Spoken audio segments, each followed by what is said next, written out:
All right, so this is the Intro to Slavic Magic and Baba Yaga's Book of Witchcraft book release party. Yay! It's finally here. I know so many of you, it's been so heartwarming to see so many people that have been saying, oh my gosh, I've been waiting for this book for so long. And I wanted to find out, this is my heritage, this is my family's, I come from a Slavic family or Ukrainian family, or even Baltic country. I didn't get into the Baltic countries, but some of the Baltic country people, we share a lot of those practices. So all of that Eastern European stuff, you're going to see in this book. If you haven't gotten the book yet, if you have ordered it and you're waiting for it, it'll be there soon.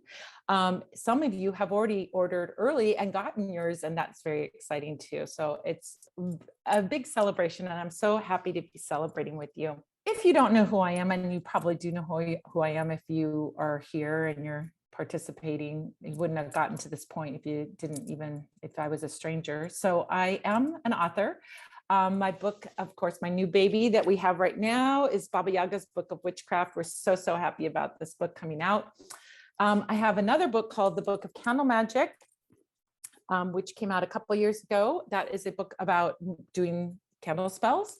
And an older book that came out in 2018, Madame Pamita's Magical Tarot. That is a book about the Rider-Waite-Smith deck and using it for things other than readings, but also for using it for readings. I'm the owner of the Parlour of Wonders, and you can find me at parlourofwonders.com. My favorite thing in the world is to be a teacher, and I love teaching magic. And I have workshops available. We do a big workshop once a month on the first Sunday of the month, but I also teach through Catland in Brooklyn over Zoom. And I teach through Ritual Craft in Colorado over Zoom as well. And you can find out about all the workshops that I'm holding, including my free Sunday live magic Q&A, which is the podcast recording and a Q&A. And that takes place every Sunday. You can find out about the topics that are coming up, and those are free. And you can find out about the paid workshops I have coming up. I also love teaching through my 2 podcasts. I have an old podcast that I'm still working on always, called Magic and the Law of Attraction. That's been around for a few years. And a new podcast about Slavic magic called Baba Yaga's Magic. And just a couple weeks ago, it became available on iTunes and Spotify, so you can find it there. But you can also find episodes on my site at magicandthelawofattraction.com and babayagasmagic.com. I have one more little announcement before we get started. I've been doing, since the war in Ukraine is something that I'm very passionate about, doing something. I have a new catchphrase, hashtag, I don't know, do something for Ukraine every day. You can do something for Ukraine every day. It can be liking a comment. It can be following a Ukrainian maker. It can be sharing something. It can be donating. It can be sharing good information. We can all do something. And if we all do one thing for Ukraine every day, we can resolve this invasion and get them back on their feet again. And they really need it. One of the things that I'm doing is I'm holding a fundraiser. We had an egg candle fundraiser, and we raised $900. And then a couple of weeks ago, we started the Beeswax Sister Star Candle fundraiser. These beautiful little beeswax candles, 100% of your purchase price is going to the fundraiser. It's not the profits, it's the price. So $9 candle, you're going to get $9 sent to this fundraiser. Right now, we have raised $18,000 because I donated $351 on top of that $17,000.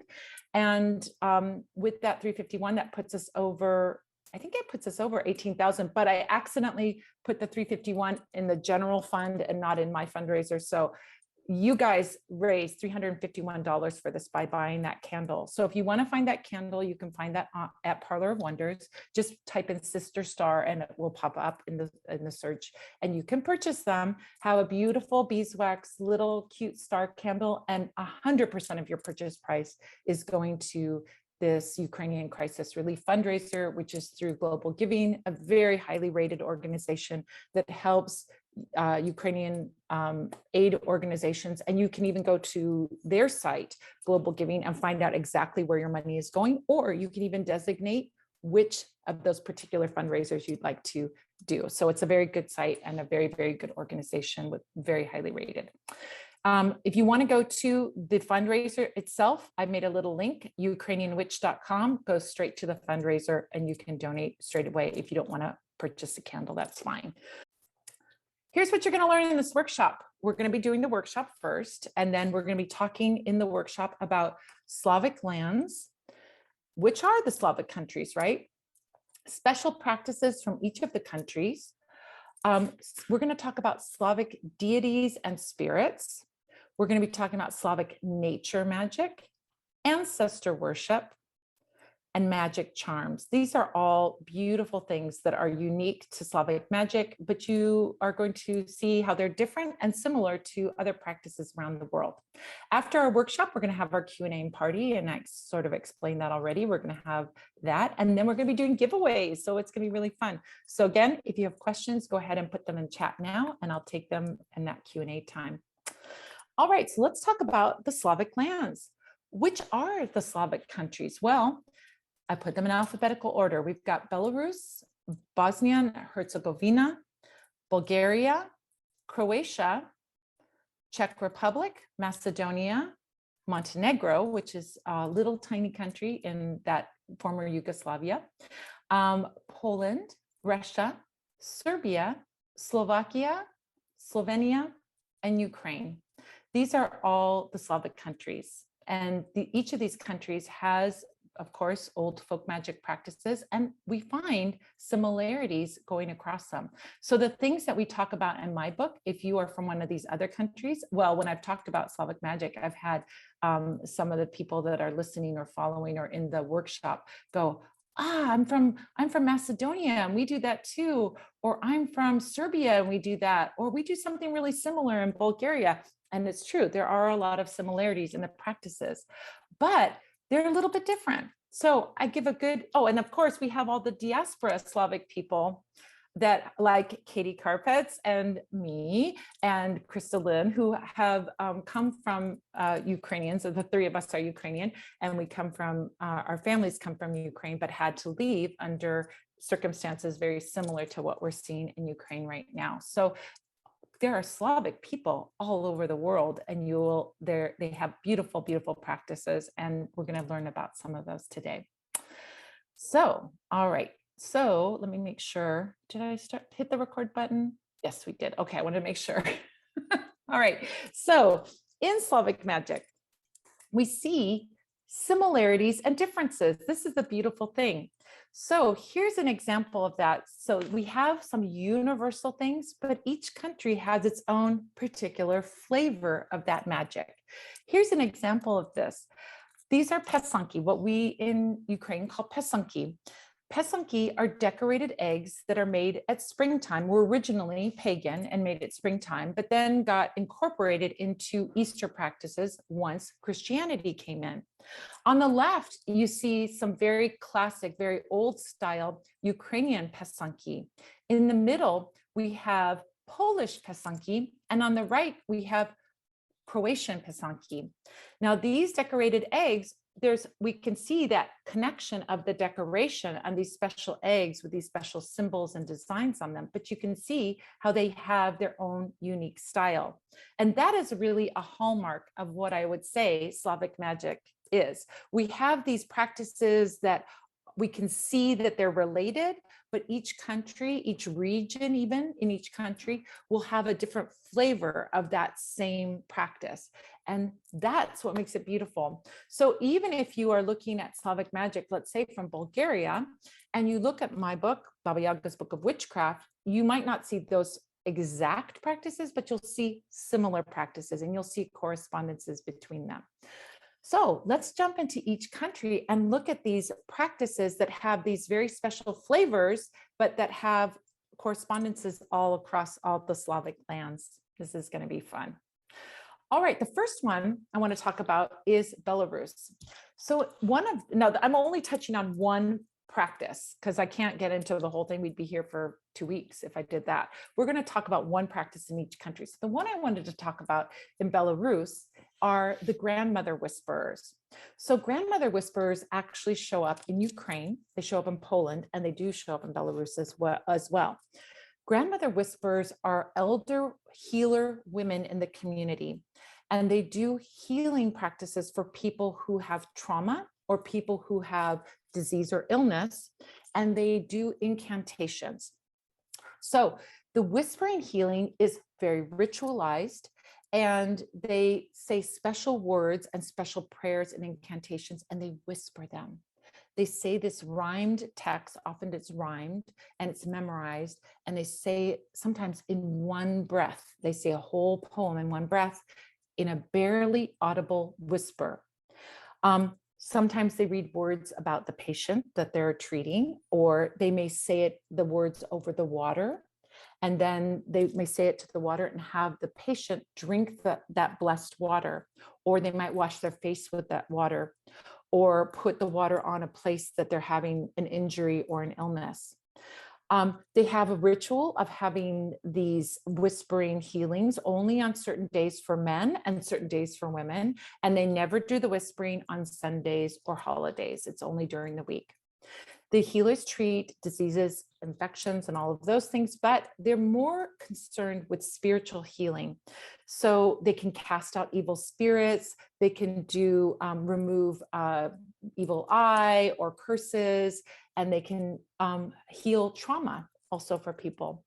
They sometimes incorporate herbs, and they sometimes incorporate other rituals in this, but the grandmother whispers are definitely part of Belarusian magic, folk magic.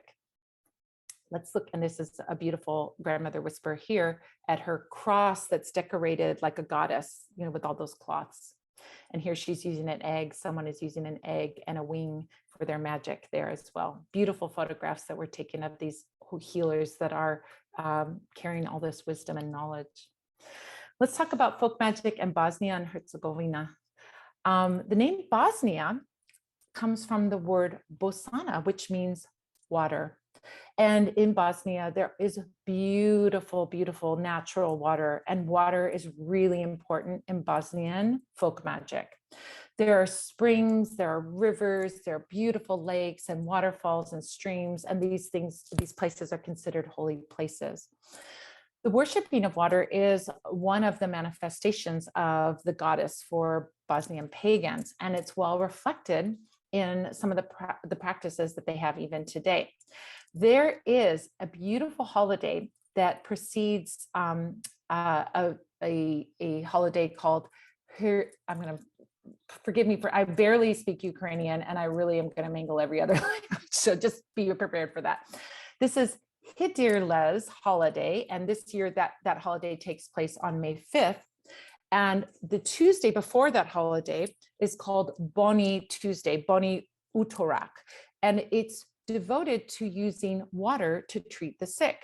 And during Boni Tuesday, healing springs in nature are visited by people who have, practiced this kind of magic. Sick people drink these special waters and they wash their bodies with them. And then on the first Tuesday after the 6th of May, they have something called Dovni Tuesday or Dovni Utorak. And on this day, prayers are chanted for the well-being of the community and as well as individuals. And believers thank the ruler of the water, which they consider to be the moon, for her support and ask her for protection over the year, the rest of the year. Beautiful practice of working with natural springs. And I talk about natural springs in Baba Yaga's Book of Witchcraft and the way Ukrainians work with wells, spring, rainwater, rivers, et cetera, et cetera. So a lot of water magic and natural water magic shows up in Slavic magic. Next one, look at these beautiful, oh my gosh, these beautiful wheels. What are they? Like the wheels that, the water wheels that they have here. It's so beautiful. That's these little buildings on this river. All right, let's look at our next one. Bulgaria. Oh my gosh, are these the coolest things ever? Kukari is a centuries old tradition, which is a mumming tradition, a mumming practice. So people dress up in costumes that are meant to drive away evil spirits. It's such a beautiful thing. We see that in Kolyada in Ukrainian magic around the winter holidays. We also see it in a lot of countries, a lot of European countries. We do this mumming magic. So kukeri is a centuries old tradition that is intended to chase away the evil spirits. Traditionally, it was men and boys that would dress up. Now, people of any gender dress up in these furs and animal skins and put on scary masks. And they tie big, huge bells to their waist and they jump around and make a lot of noise and are supposed to be really scary and ugly, to be scarier and uglier than any negative monsters or negative spirits are around. And so they run around through the streets, creating a lot of ruckus, and it's a lot of fun. It's a beautiful practice. We also have it in Ukrainian magic in Malanka as well.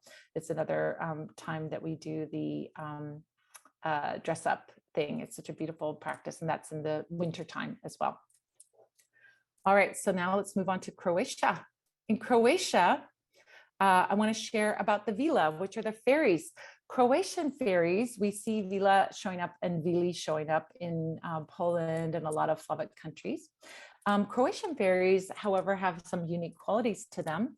They live in unusual places. So there is a belief that there are cloud fairies, water fairies, field fairies, and most often fairies showing up in the woods and the hills. Fairies are really big in Croatian mythology. They're similar to, our holistic global idea of fairies. They're beautiful young women. They dance, they sing, they live in nature. But there's some special and unique elements to the Croatian fairies. These special things you need to know. If you go to Croatia, don't pull a hair off the head of a Croatian fairy, because if you pull even one hair off of the head, they're going to die from sadness that you took one of their hairs. That's a terrible thing. Don't kill any fairies. They also fly up amongst the clouds, really up high in the sky, and can transform into clouds themselves. They can also transform into birds and flowers. Their name, vila, is associated with clouds. And if you have a bad vila, it's a fairy that can bring storms and destroy crops. Another unique thing about Croatian fairies is that they have animal legs hidden beneath their white dresses. So they have animal legs. That's how you can tell they're a fairy and not a person. Vila are mostly benevolent fairies, but sometimes they can be tricky and they can be very angry, especially if you pull hairs off their head. Come on now. In some of the stories, in the Croatian stories, they're ashamed of their animal legs. And their stories say that the animal legs were a curse as a result of them being too vain and too proud about their beauty. And so whatever, they got a curse so that their legs weren't beautiful, that they were animal legs. So that's the story about the Croatian fairies. We see a lot of magical spirits in Slavic magic, and those are some fun ones. All right, let's talk about this in Czech Republic. This is something we see on all Slavic countries. 2 weeks before Easter, the Slavic goddess of death, known in Czech Republic as that day, 2 weeks before Easter, is known as Smrtna Neděli, which is Deadly Sunday. Okay. And on Deadly Sunday, the whole town gets together and they create an effigy of Morana, which is the Slavic goddess of death or the goddess of winter. They take this effigy of Morana and they either drown her or burn her to bring back the spring and to say goodbye to winter. So when they do that, it allows Vesna, the goddess of spring, to return. The doll is generally, most often, is drowned. She's drowned in the local river or stream.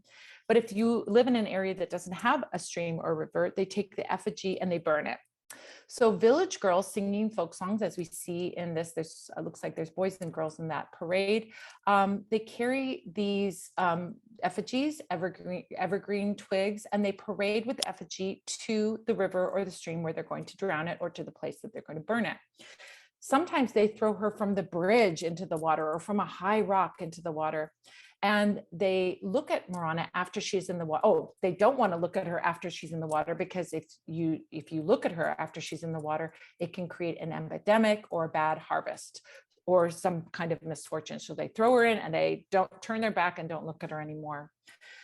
It's also a bad omen if you're parading down the street carrying Morana and you trip. That's not a good thing. So you want to make sure you're stepping very carefully as you carry that effigy. Morana is the name in Czech, as well as Croatian, Serbia, and Slovene, but we see her as Marzana and some Mara in Ukrainian, Marzana and other names.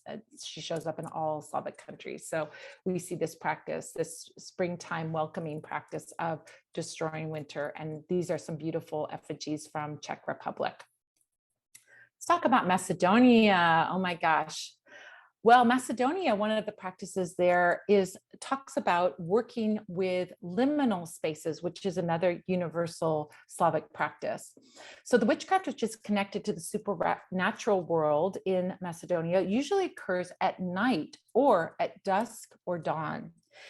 If you are looking for a magical space, you want to take your magic to boundary areas, the edge or the outside of the village, or the beginning of a forest, or near water, at the edge of a water. So these boundary areas are considered liminal spaces and very highly magical spaces.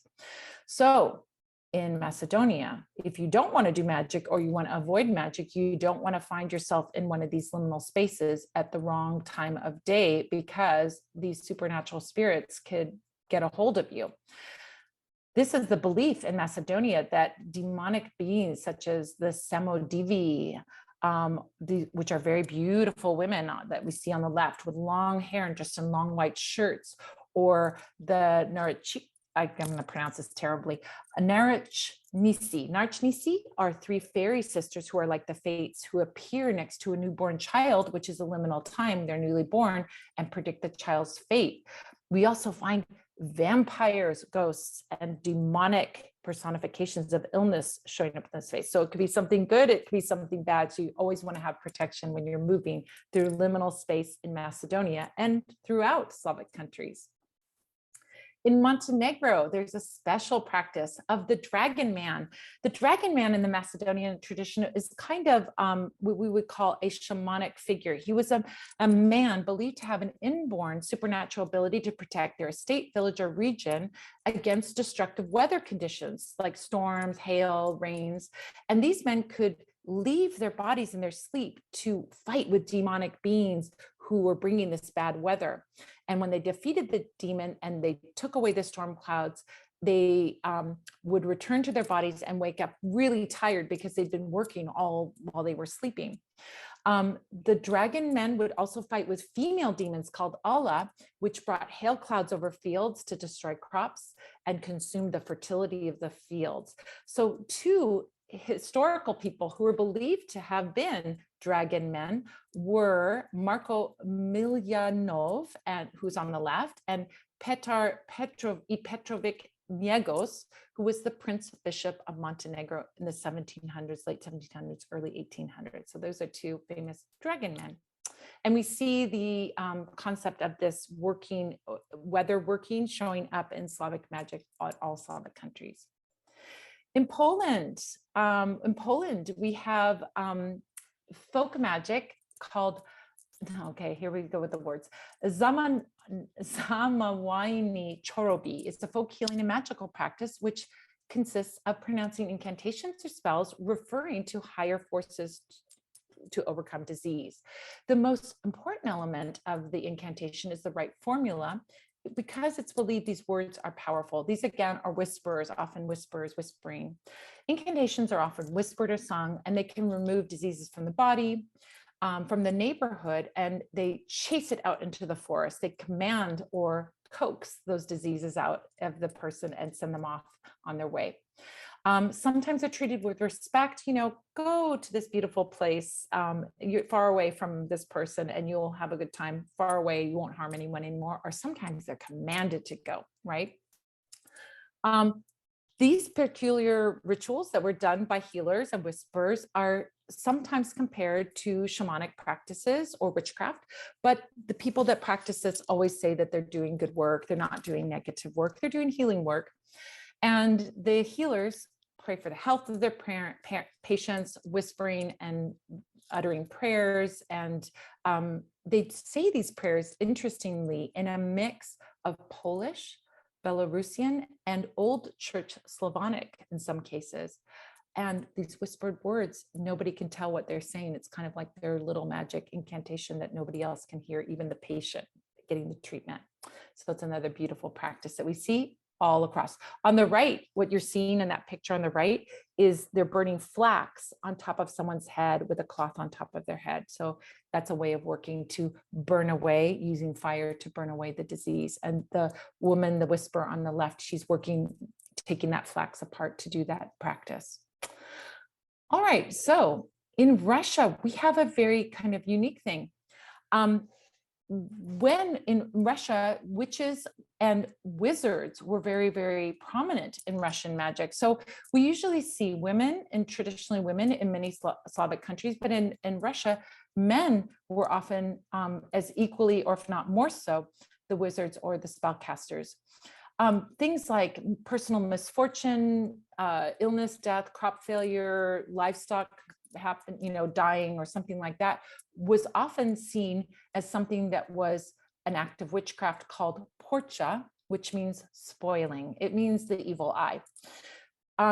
People could come to their local wizard and ask them to defend them against this witchcraft, but the wizards were always kind of a little bit like, they could be causing the witchcraft or they could be protecting you from the witchcraft. You had to be on their good side to make sure that they were protecting you. They could, so your local koldun, which is your wizard, would be somebody that you were a bit ambivalent about, but you might need to have them come to your aid to protect you against some malefic magic. So yes, so this is the Russian practice, the kolduni. Were the wizards that were working this magic and could do it for good or for harm. And so you would always work with your wizard to make sure that they were helping you out. Pay them well, pay your wizard well, I guess, right? Is the answer to that. Serbia, I love this practice. Dodola is a pagan tradition found in Serbia and other parts of the Balkans. And we see a similar thing in Ukrainian magic called Green Week or Mermaid Week, sometimes called. Usually they would take a girl, they would dress her up in branches and leaves like these. You can see the person that looks like a bush. And they would go from door to door to do a ritual. This would be like between spring and summer, usually after Easter. In Ukraine, it's the week after Easter. She goes from house to house and the kids would all come, they would sing a song. And then the lady of the house would dump a bucket of water on her to do some sympathetic magic to bring rain on the crops, right? Then the people of the house would also give a little bit of money or perhaps a little bit of flour to the girls or girls and boys, and they would go to the next house. It was kind of like trick or treat, right? They're going from house to house. At the end, they would get that flour together, and then one of the moms or grandmas would make some cookies or bread for the girls and boys, and then they would eat that and enjoy that. So this is a beautiful practice, this beautiful feast to bring fertility to the land and bring that water. And we see these beautiful pictures. There's someone on the right dumping water on that little kid, poor kid. I don't look too happy about it. In Slovakia, we have the 12 days before Christmas are the witching days, the witch days. And they were felt to be days of very vulnerable days where you would have to be very careful that you didn't have any bad magic happen to you. So 12 days before Christmas is December 13th, and that's St. Lucy's Day. And this is the beginning of those 12 witching days. Everybody on St. Lucy's Day would dress up in white and put white powder or flour on their face, and sometimes a garlic wreath on their head to protect them from malefic magic. They would go from house to house and then use goose feathers or a whisk to spiritually cleanse each house as they go to each house. So this is a kind of spiritual cleansing. They would use, people would protect themselves using garlic or holy water or onions. These are things that we talk about in Baba Yaga's Book of Witchcraft. Right. So in Slovenia, on the 30th of April, everyone in Slovenia starts celebrating, and they create big bonfires to celebrate something called Kresovanje. And it has its roots in pagan tradition. We also see this in Ukraine and Kupala. Kupala is a midsummer holiday. And in Slovenia, it used to be a midsummer holiday too, but they moved it toward May Day but they still get together and they have these big bonfires that come from these ancient pagan practices. They have a really fun thing in Slovenia where they set up the bonfires because they're huge bonfires. I mean, you can see in this picture, they set up these bonfires a few days early so that they can, and each little village or each little area would do this. But people would try and be tricky and go over to the neighbor's village and start their bonfire early so that they couldn't have their bonfire on the day. That would kind of be like a tricky, fun trickster thing to do. So you always have to have somebody guarding your bonfire in the days before so that nobody else starts your bonfire without your permission. Lastly, as we were talking about, in Ukraine, is the last Slavic country that we're going to look at. There's something called Kolyadki, which is the carols that happen around Christmas time or the winter solstice. This is something, though, that goes back to ancient pagan times. Even some of the carols are pagan carols that we share, and they go from house to house. And just like Halloween, they get treats or money or something as they go. But they say these beautiful traditional songs that are sometimes Christian, which are the more modern ones, and sometimes pagan. They wish everybody at the house a good harvest, prosperity, good fortune, health, and they get a little treat as well. And this is a beautiful practice that we see in a lot of Slavic countries, but is particularly Ukrainian. So there you go. These are the different practices. So let's talk about what makes Slavic magic unique. One of the things that makes Slavic magic unique is the double faith. In Ukrainian, it's Dvovirstvo. It's not an easy word to say. Double faith means that the pagan practices have continuity and have been practiced even after Christianity came into Ukraine in 988 ACE. This double practice includes things like creating Poppets, as we see on the right. Those are Bulgarian Poppets. Baba Marta is the spirit that working with those Poppets in Bulgaria. In the center, you see a Ukrainian egg, which is an ancient practice and pagan practice. And on the left, you see a healer who has, of course, all the icons and the Christian images, but she's doing pagan practices to do her healing. So this double faith is a real hallmark of Slavic magic and Ukrainian magic. Slavic magic also has a particular pantheon as we go back in time. So we're going to start, as we start looking at this, we see, yes, the Christianity and the pagan practices. As we go back older, we see a pantheon of goddesses and gods. So we have here, in order from left to right, Mokosh, that's Dajbo, that's Svarog, and the third one is Svarog, and the last one is Veles. I'm having to read the Cyrillics and that crazy calligraphy too. So these are all gods and goddesses that are from the Slavic Pantheon, which was preceding Christianity coming in 988. But if we go back even further, we have an animist religion that saw this world as having an upper world, a middle world, and a lower world. The idea, the concept of the world tree, sometimes in some areas it's seen as the world mountain, where there's this idea that there's like a heavenly area, and then there's a area of the human life, and then there's an area of the spirits below. And that's the concept of the world tree. Older still are the Slavic spirits. We have here on the left, many of these, I talk about all these spirits in Baba Yaga's book of Witchcraft, so I won't go into them here. You've got the book coming, so you'll be able to read about them in depth. But we have from left to right, the Banik, we have the Domovic, we have Rusalki in the center. Up at the top, we have the Vodyanik, and we have the Lisovic, is the forest guy. And so those Slavic spirits are very old and something that animist religion that preceded even the gods and the goddesses. And of course, we can't forget the star of the show, Baba Yaga. She exists in all Slavic countries. She has different names and different variations. So like if you go to Serbia, she's Baba Roga. In Ukraine, she's Baba Yaga, or sometimes called Yezi Baba. She's got other names in every country, but this woman who is the forest mother, the forest grandmother, who guards the forest, but also guards the gateway to the land of the spirits, is very prominent in stories. And she goes back to ancient times. And you'll learn all about her in the book. Now, one of the hallmarks of course, of Slavic magic is that we connect to the elements, the element of air, of course, and working weather magic, for example.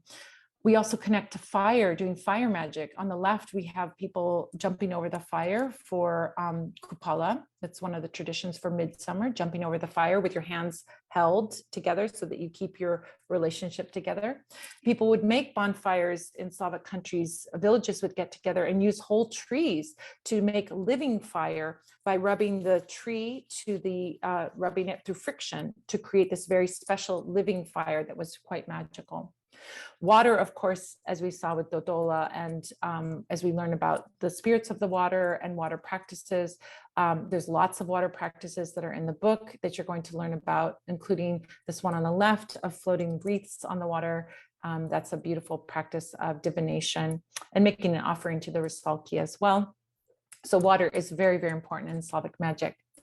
Earth, Mati Zemlya, that Svyati Mati Zemlya is our Holy Mother Earth, and Earth herself is seen as a spirit, not as a spirit like she's got a human figure, but the actual Earth itself is seen as a living spirit. Ukraine has the 30% of the rich Black earth that is so beautiful for agriculture, as you can see in that picture.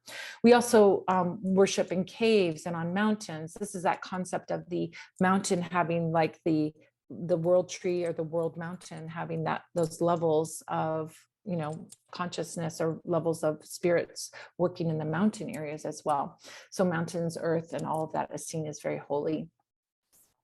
Ancestor worship is another key part of Slavic magic. So we have practices like provody, which you see on the left, where you go, which is what I'm going to be doing in a couple of weeks, is going to visit my grandparents, my aunts, and my uncles in the Ukrainian cemetery in Philadelphia to have a little picnic with them. We also offer, make offerings to our ancestors at the winter holidays, at Christmas time. We have in this picture on the right, kutia, which is a special porridge, and diduk, which is a special house for your ancestors. The motanka, which we're going to be learning about, and you learn about in the class, and I mean, learn about in the book, but I also have a class coming up. I'm making motanki. And I had a beautiful conversation with Crystalline, which you can find on YouTube, where we talk about motanki as well. These are houses for the spirits. So the ancestor spirits are really, really, really important, and also very old Slavic magic. Here we see another provody picture, and we also see this beautiful ceremony around offerings for the ancestors as well there. Magical charms, oberhi in Ukrainian, are really important. Weaving and embroidery is a magical charm. The embroidery on your rushnik or your vyshivanka is a protection symbol. You could weave things into your carpets, into other things to create beautiful embroidery to create protection. Poppets are also really prominent in Slavic magic, as we saw with the Marzana doll as the effigy, as well as the motanka here, and the Baba Marta dolls from Bulgaria on the left. We see this kind of variations and dolls being very, very powerful part of the magic. And there's a whole chapter on motanki in the book as well. Food magic, oh my gosh, that's a whole class in and of itself. Bread and salt, eggs, poppy seeds. Here's an oplatek from Poland that's shared. Here's the blessing of the food baskets at Easter time. I mean, food is really seen as a magical tool and can be imbued with magic and blessings. Look at all these beautiful wreaths and all the variations. Oh my gosh, we have Bulgarian, Polish, Ukrainian. Wearing flowers on the head and wearing wreaths and adorning yourself with flowers is also a pan-Slavic practice. They just have variations on how they look, and they're so beautiful. I love seeing the Croatian one in the lower right, Polish in the upper right. In the center, we have Bulgarian, and we have Ukrainian on the left. Beautiful, beautiful wreaths, and we talk about that in the book. Here's the practice of creating a wreath out of fresh flowers and floating it on the water, as I mentioned earlier, for Kupala. And so working with wreaths was another beautiful way of creating magic. And we see that showing up time and time again in Slavic magic. As I mentioned earlier, Pysanky, decorating eggs. Eggs are really powerful magic in Slavic practices, and decorated eggs are very powerful. And I have a chapter on eggs, krashanki and pysanky, and I also talk about food magic as well. And there's lots of other charms that I talk about in the book. Hair magic, this braiding the hair, knot magic, and special tools like this beautiful, it's called a thunderbolt, this beautiful tool that is used by a molfar. This is a molfar, really famous molfar. And he's looking through that to see any kind of malefic or malefic magic. So he can spot somebody who's doing malefic magic with that tool. So in my book, oh my gosh, so here we go. The book, we talk about all of these things and we talk about Baba Yaga quite a bit. This is such a beautiful practice. And these beautiful illustrations by Sarah Consilia. She's known as Yaga Sarah on Instagram, or her website is Yaga Sara. It's YAGASARA.com, or you can find her that name on Instagram. It's gorgeous illustrations that take you, and each chapter has at least one illustration. Some of them have multiple illustrations, and it really takes you into that fairy land, that fairy tale land where we can do magic. So you learned about Slavic lands, the special practices in each of the countries, the deities and spirits, and the nature magic and the ancestor worship and the magic charms. All of those things you get to go in a deep dive when you get into the book. I also want to just briefly touch on, I've got all the rest of this year, I'm going to be teaching Slavic magic classes on my first Sunday witchcraft workshops. The next one coming up is Motanki, which is about the Slavic spirit dolls, these guys, gals. But we also have making the flower crowns, the wreaths, embroidery, doing Slavic wax pouring. We're learning about that. Spinning magic, living fire magic, and also the winter holiday, special winter holiday rituals, including the Diduk, which is the house for the ancestors. You can find those at witchcraftworkshops.com. And don't forget, if you want to join me for free, you can do that at the Q&A tea party, which is every Sunday except for the first Sunday at 5 p.m. Pacific, 8 p.m. Eastern. Next one coming up this Sunday is about using offering bowls. We're going to be talking about bowls and magic and offering bowls in particular. April 17th, we'll be talking about Slavic ancestor worship, and April 24th, getting started with protection magic. And if you want to join in with that and get the link, you just have to go to spellsquad.com to sign up, and you'll get the link and the reminder. There we go. Oh my gosh, we went way over half an hour. I told you there was a lot of information.